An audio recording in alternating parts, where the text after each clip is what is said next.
There was this family event. You realized that you needed income. You had experience with real estate, and in seeing how that worked, then it was this pivot that said, how do I do this, scale it a bit more? Let me get a stronger foundation and scale from there. Because at some point, you also realized that you wanted to do more on the limited partner side than you did on the general partner side. And this is an important topic for people to understand, because there is a lot of noise out there that says, come take my education, learn how to become a general partner, and you'll become financially independent. When you and I both know, running different real estate businesses, you can quickly find yourself into a, not even just a full-time job, but something that dominates your life. Christopher, this is something that has been a big light bulb moment to me now that I am going everywhere and shouting from the rooftops, because this notion of what got you here won't get you there. When you're younger and you're not an accredited investor, you don't have that much money. All you hear is like, get into real estate, buy a home,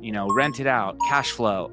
And you think that the only way to really get into these assets is that you have to go out and do it yourself. And there's been this proliferation of these different companies like Fundrise and Yield Street and Realty Mogul, and that have started to spring up where you can now go invest with other people. And that's, I think, slowly starting to become more and more visible in the norm. But, I think only going down these paths of buying real estate and managing it yourself, not only is it another full-time job, but you just realize it takes so much time, and I would be much better served focusing on where I make the most money and investing it with experts who are an expert in their field than for me to go restart the wheel and learn a new asset from scratch that, I need to go through all the pain. I need to lose the money. I need to, make all the mistakes for my first several years. And I'm never going to be as good as the person who's been doing this for the last 20 years, who's had all the mistakes, who's had all the issues come up, and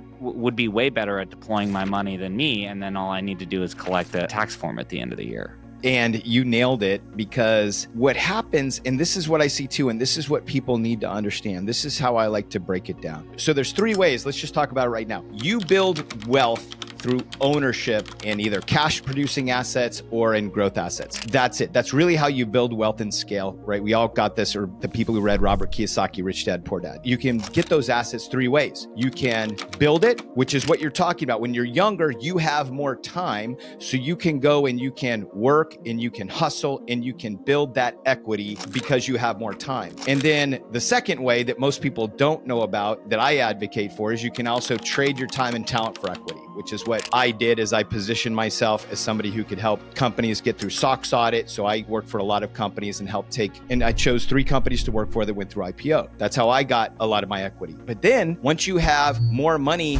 than time, then you have to learn to buy equity. And this is where you transitioned, I transitioned, where now my main focus is not how do I get more GP opportunities, but how do I actually find better limited partner opportunities where, to your point, I'm spending my time up front. I'm vetting the operators. I'm vetting the business plan. I'm investigating the asset class, making sure I understand it, and I'm deploying capital, and I get the result of their hard work.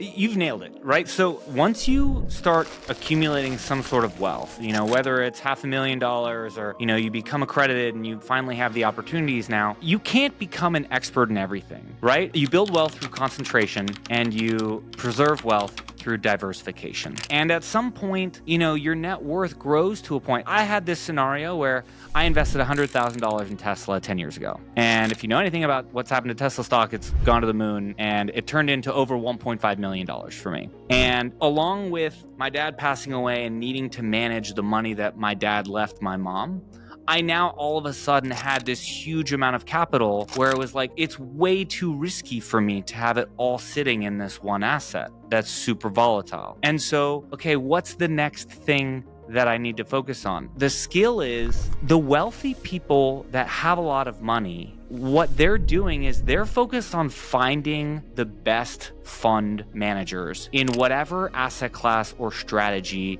that they believe in. So to me, at least the way I look at the world right now is okay, over the next 10 years, where do I want to be invested? Do I think oil and gas is going to still be popping? Do I think multifamily real estate is going to be one of the best asset classes to be in? You know, I think figuring out where do I want to be and learning just generally about these asset classes, and then figuring out which fund manager do I want to invest in to get the benefits of that asset class? That's what the wealthy people do. And you need to learn that skill.